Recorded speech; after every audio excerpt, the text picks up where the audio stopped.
Hey guys, welcome back to the channel. Today I'm back with yet another tutorial video on app guide, and in today's video I'll show you how you can log in to your Facebook account.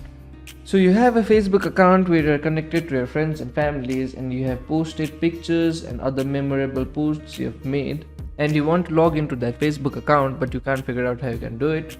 In today's video, that is exactly what I'm going to show you. So to log into your Facebook account, the first thing you want to do is open your browser and go to facebook.com. Once you go to facebook.com, you land on their sign in interface. Here, what you'll need to do is enter your credentials to your Facebook account. So enter your email address or the phone number that you use to create your Facebook account.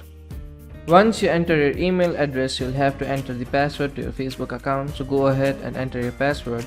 Once you enter your email and your password, tap on the login button.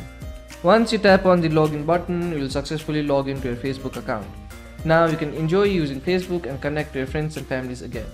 So that will be it for today's video. Hope this was a helpful video. If it was, hit the like button, subscribe to the channel, and I'll see you in the next video.